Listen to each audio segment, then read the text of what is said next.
talk about the study guide for the geometric mean. And let's take a look at here. So what they indicate right here is that we have the proportion of A to B.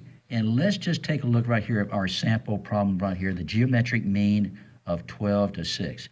I'm going to draw a box here, all right? And this right here is going to be 12 inches long and 3 by that, all right? So what we're trying to find the geometric mean, in other words, what would be the mean of that if we put it into a box, all right? So all we got to do is multiply, as you notice over here on the side, we'll multiply the 12 times 3, and we're going to take the square root of that, and that's going to be, let's call this x, right? So that equals equals 36, right? So 36, and we know the square root of 36 is equal to 6. So therefore, a box with the geometric mean would be a 6 by 6. All right. Now, let's take a look at some sample problems that I want you to work. The first one, all I got to do is I'm going to put the formula down. I look at the formula right here. I've got x is going to equal to the square root of AB. That's going to equal to 4 times 4, right?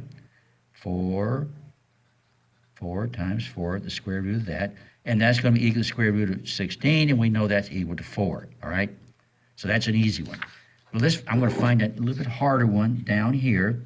Let's take this one here. X is going to equal the square root of AB. All right, A is going to be the square root of 1 over 4.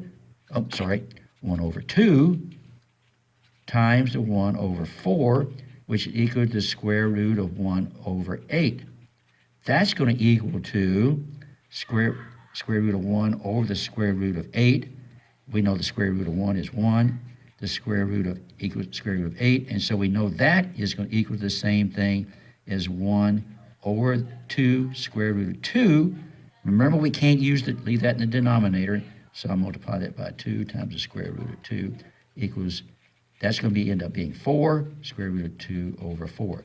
That's the hardest one of all these to do. So what I want you to do is do the rest of these. Let's just set up one for an example right here. Again, x equals square root of 4 times 25, and between you and me, we know that's a 100. Square root of 100 is 10.